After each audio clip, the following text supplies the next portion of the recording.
Dear students, आप देख रहे हैं मेरा YouTube channel Keshav physics classes में आपका हार्दिक स्वागत है। डियर स्टूडेंट्स, इस चैनल को सब्सक्राइब कर लीजिए एंड बेल आइकन को प्रेस कर लीजिए ताकि मेरी वीडियो का नोटिफिकेशन आपके पास सबसे पहले पहुंचे। डियर स्टूडेंट्स, मैं आपके लिए पढ़ा रहा था एनसीईआरटी कोर्स इंटरमीडिएट का, जिसका मैंने फर्स्ट चैप्टर फिनिश करा दिया है और सेकेंड चैप्टर पढ़ा रहा था जिसका नेक्स्ट टॉपिक है संभव पृष्ठ। ये संभव पृष्ठ क्या होता है? डियर स्टूडेंट्स, मैंने आपको बताया था कि फिजिक्स एक सब्जेक्ट है, इसे इंटरेस्टिंग के साथ पढ़ोगे तो ये आपको इजी लगने लगेगी तथा इस पर मेहनत कीजिए और 95% से अधिक मार्क्स आपको लेके आने और इस यूट्यूब चैनल से रियलिटी में ही अच्छे मार्क्स आएंगे, अर्थात 95+ मार्क्स लेके आ सकते हो, क्योंकि इस यूट्यूब चैनल पर आपको फुल कोर्स कराया जाएगा और अच्छी तरीके से कराया जाएगा। सो डियर स्टूडेंट्स, आगे बढ़ते हैं कि समविभव पृष्ठ क्या होता है।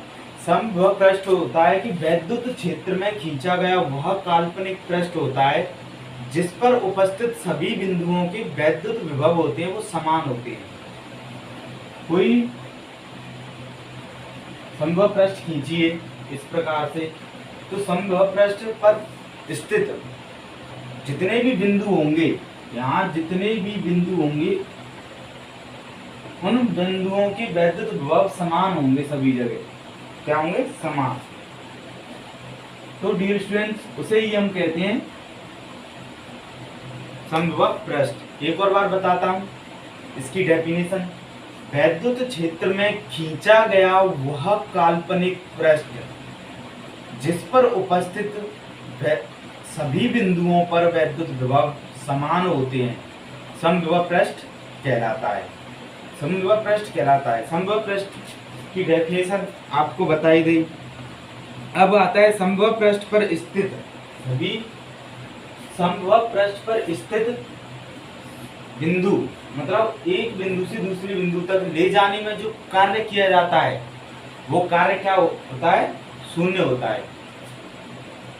क्योंकि यदि कोई समविभव पृष्ठ लेते हैं, समविभव पृष्ठ के किसी बिंदु ए से बी तक ले जाने में जो कार्य किया जाएगा वो शून्य कैसे हुआ?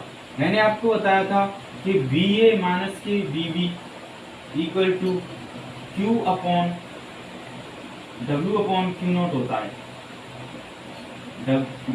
W अपॉन Q नॉट होता है। मैंने बताया था कि अभी के दोनों बिंदुओं पर विभव कैसे होंगे? समान। विभव समान होंगे तो V minus V equal to W upon Q naught हो जाएगा। तो V माइनस V 0 हो जाएगा, 0 equal to W upon Q naught हो जाएगा, तो W इक्वल टू 0 आ जाएगा।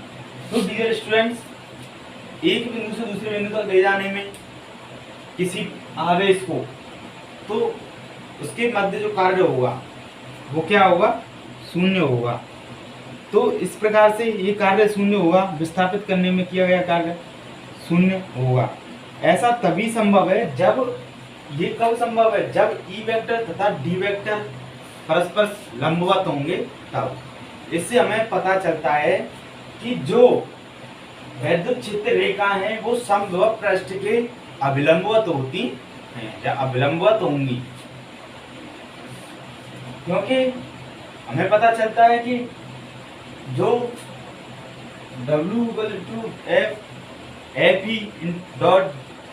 वेक्टर डॉट dr वेक्टर होता है, तो F vector dot dr vector यदि कार्य शून्य कब होगा? जब ये F वेक्टर और dr वेक्टर एक दूसरे के परपेंडिकुलर होंगे, तभी तो कार्य शून्य होगा।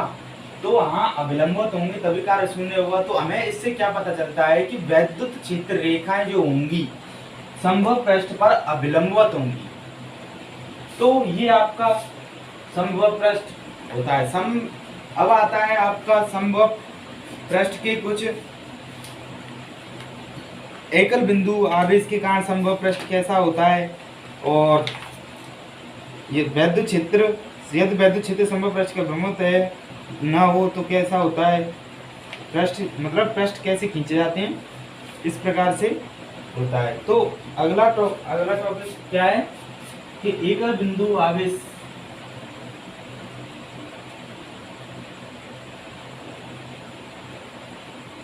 एकल बिंदु आवेश से खींचा गया समविभव पृष्ठ, समविभव पृष्ठ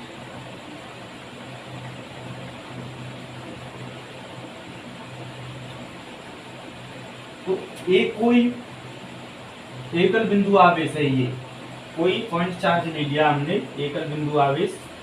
इससे हम मतलब समविभव पृष्ठ कैसे होते हैं, किस प्रकार से होते हैं। तो एक अकेले बिंदु आवेश के कारण चारों ओर वैद्युत क्षेत्र में समविभव पृष्ठों की आकृतियां इस बिंदु आवेश को केंद्र मानकर, इस जो मैंने बिंदु आवेश लिया है, इस बिंदु आवेश को केंद्र मानकर समविभव पृष्ठों के रूप में होती हैं, समविभव पृष्ठों के रूप में होती हैं। इस प्रकार से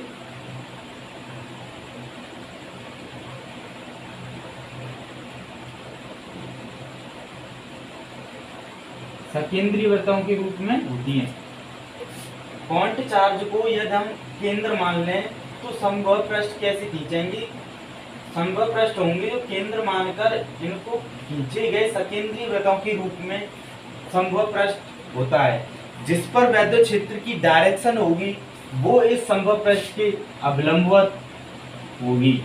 अर्थात इस प्रकार से कह सकते हैं कि इसकी जो डायरेक्शन होगी वैद्युत क्षेत्र की, वो बनाए गए सकेंद्रीय वृत्तों की त्रिज्या जो हैं उनके अकॉर्डिंग होगी, उनके अनुदिश होगी।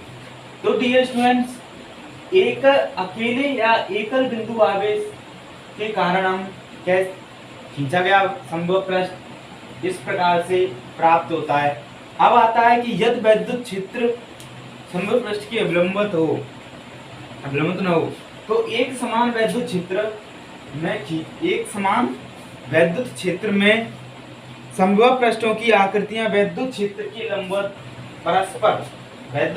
लंबवत होती हैं, परस्पर समांतर। जो पृष्ठ होंगे वे समांतर होंगे, वे इस प्रकार से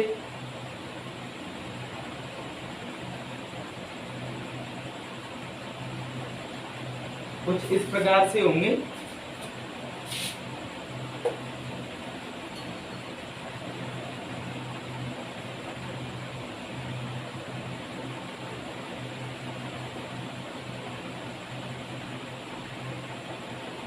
उनकी जो पृष्ठ होंगे वो समांतर होंगे, पृष्ठ एक दूसरे के समांतर रखे होंगे, लेकिन वैद्युत क्षेत्र जो रेखा होंगी वे परपेंडिकुलर होंगी।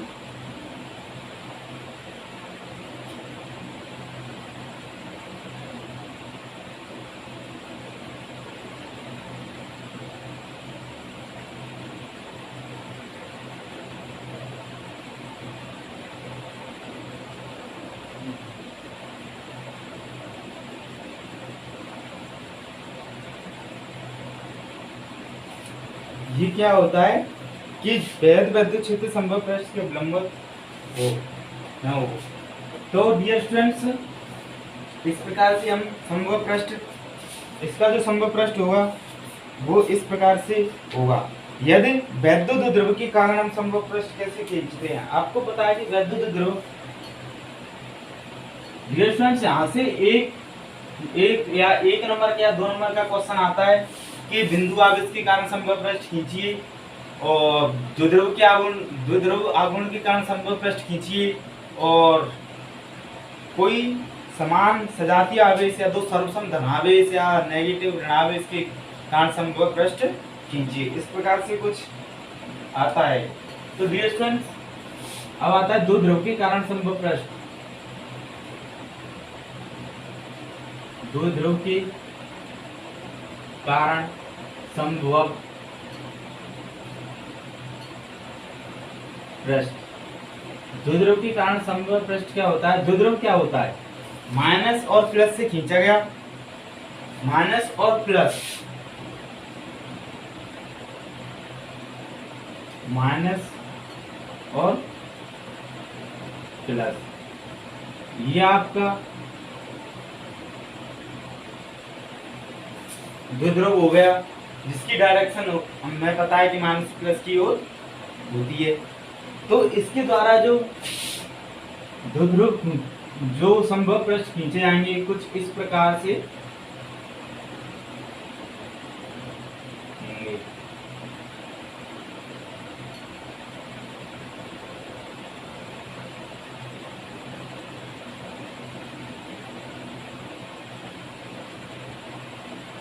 इस प्रकार से इनके संभव पृष्ठ होंगे। अब डियर स्टूडेंट्स आता है कि दो सर्वसम धनावेश के कारण संभव पृष्ठ किस प्रकार से खींचेंगे। तो धनावेश के कारण संभव पृष्ठ, ये कोई धनावेश ले लिया और ये भी कोई धनावेश ले लिया, तो इनके जो संभव पृष्ठ होंगे वो क्या होंगे, इनके संभव पृष्ठ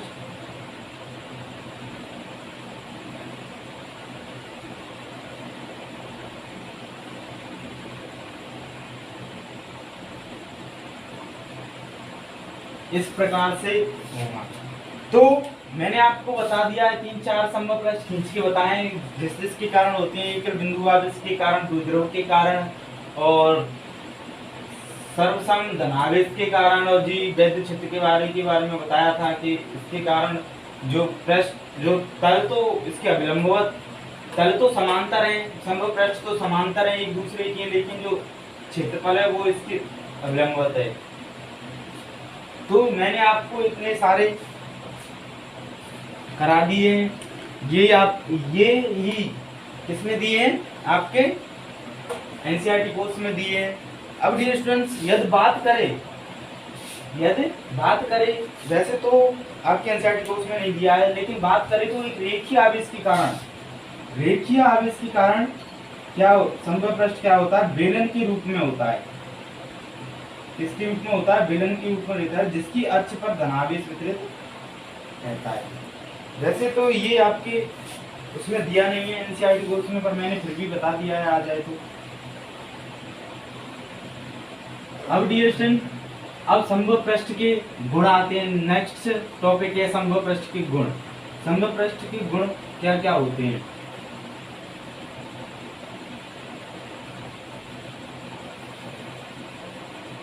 अब हम पढ़ते हैं संभव पृष्ठ के गुण।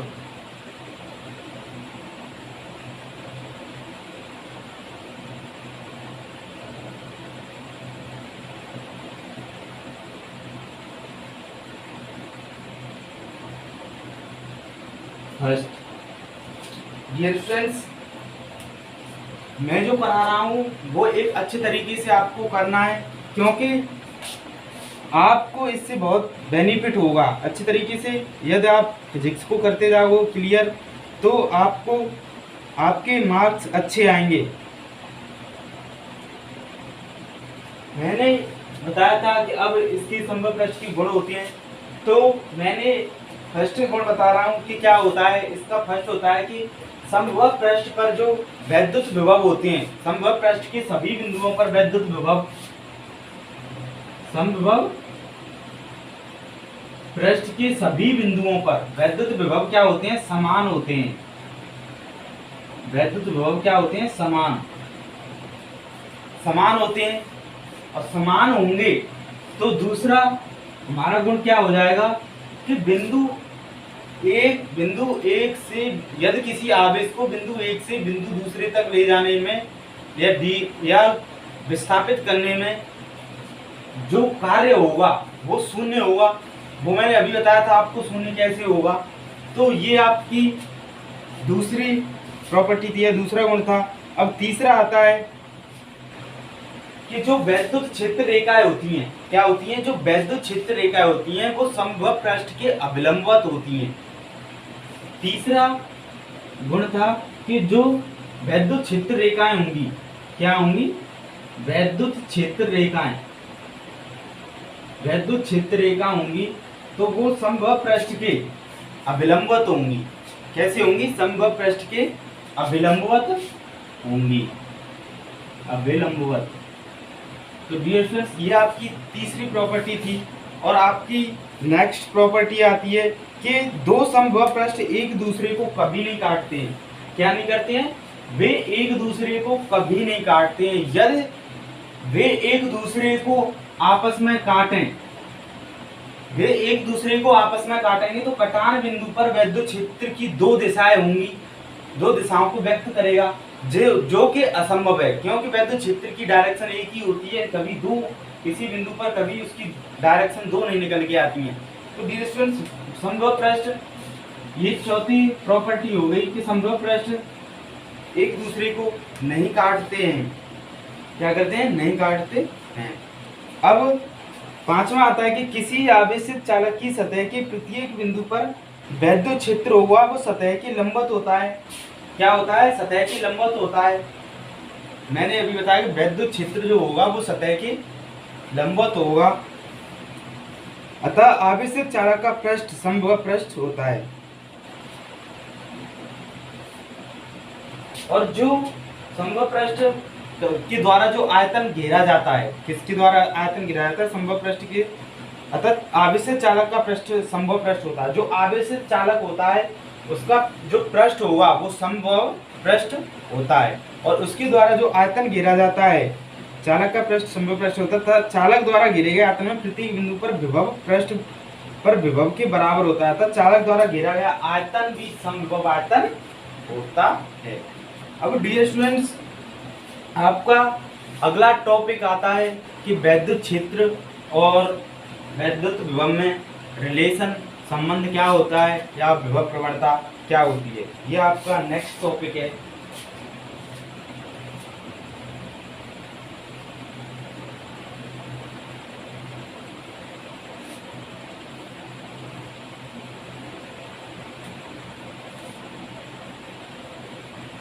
वैद्युत क्षेत्र तथा वैद्युत विभव में संबंध तथा विभव प्रवणता।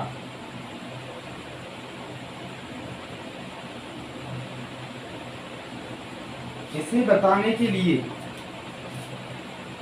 हम समभुज पृष्ठ खींचते हैं, यहाँ पर कोई बिंदु लेते हैं, इसे dl विस्थापित करते हैं, इसकी जो डायरेक्शन होगी dl की वो इधर लेते हैं, हम इस प्रकार से खींचते हैं। तो कोई पॉइंट लेते हैं बिंदु, यहाँ से dl विस्थापित, उस बिंदु को dl विस्थापित करते हैं। माना कि किसी यादृच्छिक वैद्युत क्षेत्र, ये समभुज पृष्ठ है, किसी यादृच्छिक वैद्युत क्षेत्र में कोई आवेश Q0, घन परीक्षण आवेश Q0 को अतिसूक्ष्म दूरी dl विस्थापित किया जाता है। क्या किया जाता है? dl विस्थापित किया जाता है। तो dl विस्थापित किया जाता है, तो उसके मध्य इस वैद्युत बल द्वारा, इस वैद्युत बल के विरुद्ध कार्य किया जाता है। वैद्युत बल के विरुद्ध वैद्युत बल द्वारा कार्य किया जाएगा। वो कार्य क्या होगा हमें पता है। पहले तो बल क्या होता है? F equal to Q0 E vector होता है। क्या होता है? Q0 E vector. इस बल के द्वारा किया गया जो कार्य होगा, इस स्मॉल विस्थापन में जो कार्य होगा, dW equal to F vector dot dl vector होगा। तो dW equal to value put कर देंगे Q0 E vector dot dl vector हो जाएगा। ये आपका वर्क निकल के आएगा। तो अब हमें पता है कि जो कार्य के दौरान जो स्थितिज ऊर्जा में परिवर्तन होता है वो क्या होता है? स्थितिज ऊर्जा में परिवर्तन होता है, तो स्थितिज ऊर्जा में परिवर्तन du इक्वल टू माइनस के dw होता है। क्या होता है? माइनस के dw। तो यहां से वैल्यू पुट कर देंगे, तो du इक्वल टू माइनस के Q0 E vector dot dl vector हो जाएगा। क्या हो जाएगा? du इक्वल टू, अब जो विभव में परिवर्तन होता है, मैंने आपको बताया था जब मैंने विभव और विभवांतर पढ़ाया था, तो विभव में परिवर्तन को हम क्या कहते हैं? विभवांतर कहते हैं। तो विभवांतर क्या होता था? VA माइनस के VB equal to UA minus के UB अपॉन Q0 होता था। अर्थात विभव में परिवर्तन ये निकल के आता था। तो विभव में परिवर्तन क्या हो जाएगा? डेल्टा वी या डी भी डेल्टा वी लिख लो या डी भी लिख लो, कुछ भी लिख लो, तो हम इसे डेल्टा वी लिखते हैं या कुछ भी लिखते हैं तो डी वी लिखते हैं। D V equal to D U over Q naught. D V equal to D U की वैल्यू यहाँ से पुट कर देंगे तो माइनस के Q naught E vector dot D L vector upon Q naught आ जाएगा। क्यू नॉट से क्यू नॉट कैंसिल हो जाएगा, बचेगा क्या D V equal to minus के E vector dot D L vector बचेगा। इसे क्या लिख सकते हैं, D V equal to minus के क्या लिख सकते हैं, E D L cos theta लिख सकते हैं। क्या लिख सकते हैं, E D L cos theta, E D L cos theta लिख सकते। तो डियर स्टूडेंट्स इसे हम माइनस के E D L cos theta लिख देंगे। अब ई यहाँ से ई कॉस थीटा निकालेंगे, रिलेशन निकालना है हमें।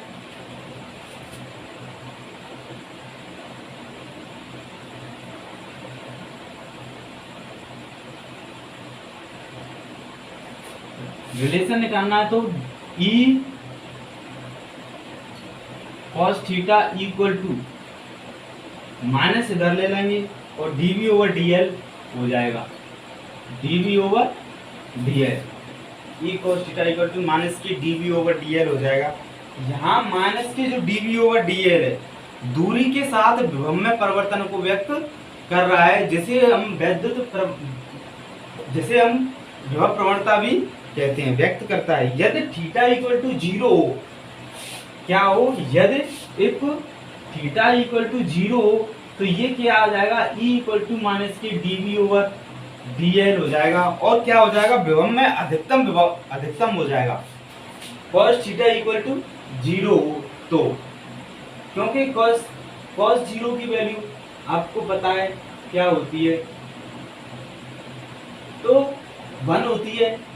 तो अधिकतम के लिए E equal to minus theta equal to zero हो जाएगा, तो ये माइनस की D V over D L हो जाएगा, जो कि माइनस की D V over D L का मान अधिकतम होगा। इसका अर्थ है कि विद्युत क्षेत्र की दिशा में चलने पर विद्युत विभव में अधिकतम कमी होगी, अधिकतम दर से कमी होगी। विभव में कमी की इस परिवर्तन को, विभव में कमी की इस अधिकतम परिवर्तन को ही हम क्या कहते हैं, विद्युत विभव प्रवणता कहते हैं। विभव प्रवणता की अगर डेफिनेशन आपको पूछने को आती है तो क्या होता है, विभव में कमी, यानी विभव में कमी की इस अधिकतम दर, विभव में कमी की इस अधिकतम दर को, विभव में कमी की इस अधिकतम दर को विभव प्रवणता कहते हैं। तथा इसे ग्रेड भी लिख सकते हैं हम, क्या लिखते हैं, इसे ग्रेड भी लिख सकते हैं। E इक्वल टू माइनस की ग्रेड भी लिख सकते हैं, क्या लिख सकते हैं, ग्रेड बी, माइनस लग जाएगी ये आगे। इसे इस प्रकार से भी हम लिख सकते हैं। अब डियर स्टूडेंट्स क्या करते हैं, पहले पानी पी लेता हूँ।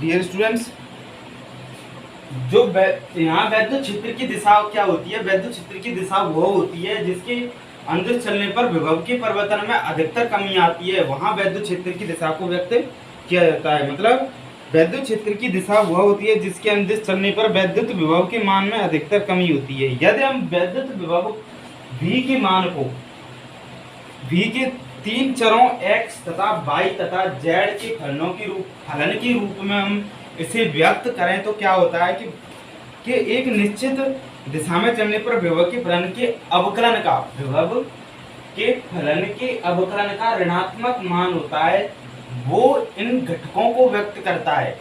यदि x और y दिशा में इनके घटक ex, ey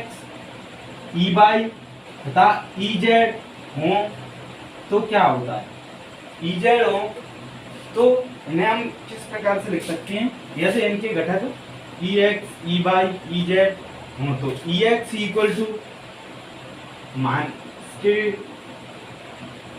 D B over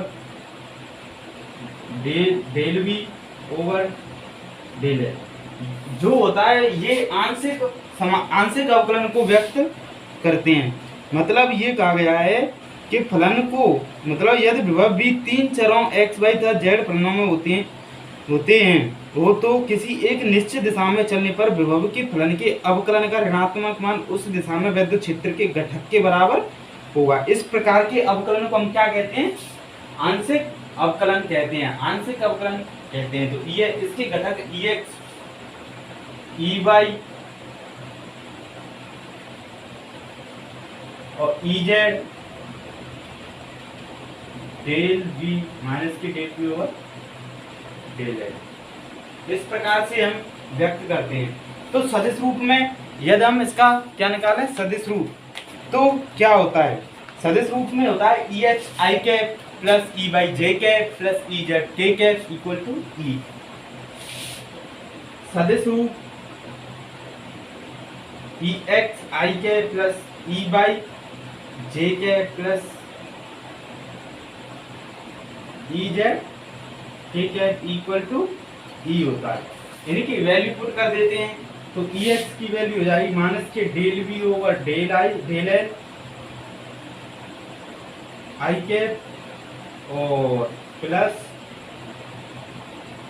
minus है तो सब में माइनस हो जाएगा, माइनस सब में से कॉमन ही ले लो तो ये हो जाएगा plus del B over del L J cap plus del B over del L K cap equal to, इस प्रकार से लिख देंगे। अब यहां से करते क्या है कि जो v, इसमें देखो v यहाँ भी है, v यहाँ भी है, v यहाँ भी है। अब इसको एक क्या लिख देते हैं, इस v को हम बाहर निकाल लेते हैं। बाहर निकाल के हम किस प्रकार से लिखेंगे? माइनस के del over del L I cap plus del over del L J cap plus del over del L K cap, इस प्रकार से लिख देते हैं। v ई वेक्टर देखो। डियर स्टूडेंट्स, ये जो होता है वो हमारा क्या होता है? डेल होता है, जिसे हम डेल वेक्टर, जिसे हम क्या लिखते हैं? माइनस के, इसे इस चीज को हम क्या लिख देते हैं? डेल। इस प्रकार से उल्टा त्रिभुज सा बना देते हैं और v equal to E vector, ये हमारा हो जाता है, ये हो जाता है। इसे इक्वेशन फर्स्ट दे देते हैं। क्या दे देते हैं? Equation first.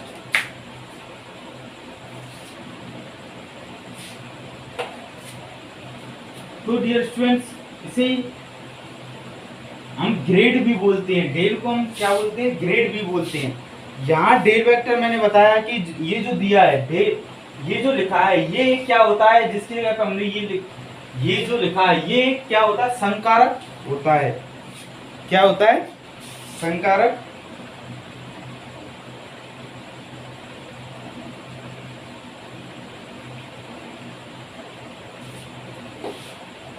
ये एक संकारक होता है जिसे डेल संकारक कहते हैं या एक सदिश संकारक कहते हैं। इसी संकारक का अदिश, यदि इस संकारक में अदिश राशि से गुणा कर दिया जाए तो वो एक सदिश बन जाता है। राशि से करने पर वह राशि सदिश में बदल जाती है। समीकरण एक को इस प्रकार से भी लिख सकते हैं। इसे किस प्रकार से लिख सकते हैं? इसे ग्रेड के रूप में हम लिख देंगे। तो E vector equal to minus के ग्रेड v, इस प्रकार से हम इसको लिख देंगे। ग्रेड v के ऊपर लिख देंगे। अब विभव प्रवणता का क्या आता है? मात्रक आता है और क्या आता है, ध्रुवीय सूत्र। कैसे निकालते हैं विभव प्रवणता का मात्रक और ध्रुवीय सूत्र? विभव प्रवणता मैंने अभी बताई थी कि लंबाई में परिवर्तन के साथ साथ, मतलब विस्थापन में परिवर्तन के साथ साथ विभव में परिवर्तन को विभव प्रवणता कहते हैं।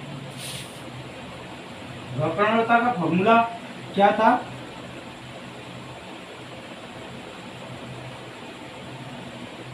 विभव प्रवणता इक्वल टू माइनस के डेल वी ओवर डेल्टा। तो यहाँ से हम देखते हैं कि विभवांतर या विभव का मात्रक वोल्ट होता है, तो वोल्ट प्रति डीएल विस्थापन है, इसका मीटर होता है। तो वोल्ट प्रति मीटर इसका क्या निकल के आ गया, मात्रक निकल के आ गया। अब यहां से ही हम वैद्युत विभव का विभव प्रवणता का मात्रक निकालते हैं। विभव प्रवणता का मात्रक क्या होता है? पहले इसमें वोल्ट दिया है, अपॉन मीटर दिया है, वोल्ट प्रति मीटर दिया है। तो वोल्ट मैंने आपको विभव और विभवांतर का मात्रक आपको वो ध्रुवीय सूत्र आपको मैंने बताया था क्या होता है, M L square T minus Q A minus 1 हमारा विभव का मात्रक हो गया। और मीटर का एल होता है ये, इसे हम बड़े ब्रैकेट में डिनोट कर कि बड़े ब्रैकेट के अंदर लिखते हैं। यदि इस एल को ऊपर ले जाया जाए तो माइनस के हो जाएगा, माइनस के 1 हो जाएगा। 2 में से माइनस के 1 गया तो 1 बचेगा। तो M L T minus Q A minus 1, dear students ये इसकी डायमेंशन हो गई। डियर स्टूडेंट्स यदि आप एयर फोर्स का एग्जाम दोगे या डिफेंस का कोई भी एग्जाम दोगे तो ये ज्यादातर पूछने वाला ध्रुवीय सूत्र है। अब तक कई बार डिफेंस के एग्जाम में ये डायमेंशन पूछने को आ गई है। जब मैंने भी एयर फोर्स का एग्जाम दिया था तब भी मेरे एग्जाम में यही डायमेंशन आई थी। और मुझे फिजिक्स में तो इंटरेस्ट था ही, तो फिजिक्स तो मेरी इंटरेस्टिंग सब्जेक्ट है, तो ये अच्छे से मुझे पता थी इसकी डायमेंशन क्या होती है। और मैं इस क्वेश्चन को सही करके आया और 1 मार्क्स इस क्वेश्चन पर मुझे मिल गया। तो डियर स्टूडेंट्स ये आपका ध्रुवीय सूत्र हो गया और आपका वोल्ट पर मीटर इस विभव प्रवणता का मात्रक हो गया। अब एक नोट देखते हैं क्या है। एक नोट लिखिए, ज्यादा बड़ा नोट नहीं लिखना है, बस छोटा सा ही नोट लिखो जो 100 का हो। 100 का तो होना चाहिए कम से कम। एक नोट लिखिए,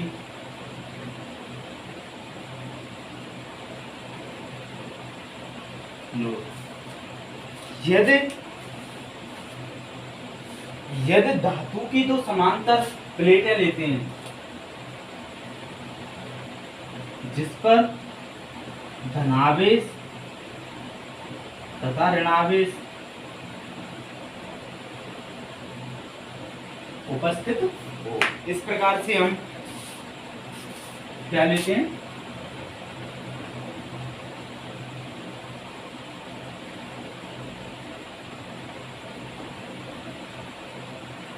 धातु की दो प्लेटें लेते हैं। इनकी जो दूरी होगी मध्य में वो डी होगी, लेकिन इस लंबाई की तुलना में इसकी दूरी कम है। क्या है? कम। यदि प्लेटें लंबी हैं तथा इनके बीच की दूरी कम है तो इनके बीच के स्थान में वैद्युत क्षेत्र को हम समान मान सकते हैं। इनके स्थान में वैद्युत क्षेत्र को क्या मान सकते हैं? हम समान मान सकते हैं। तो इनके किन्हीं दो बिंदुओं पर वैद्युत विभव VA माइनस के VB है। क्या है? VA माइनस के VB या V1 माइनस के VB, और इसकी जो दिशा होगी क्या होगी? दिशा, वैद्युत क्षेत्र की जो दिशा होगी वो धन प्लेट से ऋण प्लेट की ओर होगी। मैं पता ही है, मैंने बताया था आपको। तो वैद्युत क्षेत्र क्या होता है? वैद्युत क्षेत्र होता है E1 minus E2 upon D। यहाँ से 1 नंबर का एयर फोर्स में या डिफेंस के एग्जाम में भी न्यूमेरिकल क्वेश्चन आ जाता है और आपको 1 नंबर में इस ट्वेल्थ की इंटर के एग्जाम में भी ये क्वेश्चन पूछ लिया जाता है कि डिस्टेंस और विभव। सॉरी डियर स्टूडेंट्स, यहाँ E1 नहीं होगा, V1 आएगा। यहाँ वैद्युत क्षेत्र नहीं, वैद्युत विभव आएंगे, V1 माइनस V2 आएंगे। तो डियर स्टूडेंट्स, ये अक्सर कर पूछा जाने वाला 1 मार्क्स का क्वेश्चन आता है यहाँ से, या तो न्यूमेरिकल आ सकता है या ये सीधा ये फॉर्मूला ही पूछ लिया जाता है। सो डियर स्टूडेंट्स, आपकी वीडियो देखता हूँ कितनी बड़ी हो गई है, 35 मिनट की वीडियो हो चुकी है। हम आपकी वीडियो को यहीं फिनिश करने वाले हैं। तो डियर स्टूडेंट्स, मैंने आपको बताया था कि हमें फिजिक्स को इंटरेस्टिंग मान के पढ़ना है, तो आपको फिजिक्स इतनी टफ या बोरिंग नहीं लगेगी। आप फिजिक्स को अच्छे तरीके से याद कर सकोगे और अच्छे तरीके से पढ़ सकोगे। और डियर स्टूडेंट्स, और फिजिक्स में आप अच्छे मार्क्स भी गेन कर पाओगे यदि आप मेरे साथ साथ चलते जाते हो और मैं जो कहता हूँ वो करते हो। तो मेरे YouTube चैनल को सब्सक्राइब कर लीजिए एंड बेल आइकन को प्रेस कर लीजिए, ताकि मेरी वीडियो का नोटिफिकेशन आपके पास सबसे पहले पहुंचेगा। और मैं जो आपको PDF प्रोवाइड कराता हूँ वो PDF अपने हाथों से लिखोगे तो और बेटर रहेगा, क्योंकि एक बार बार किसी चीज़ को करते हैं तो वो हो ही जाती है।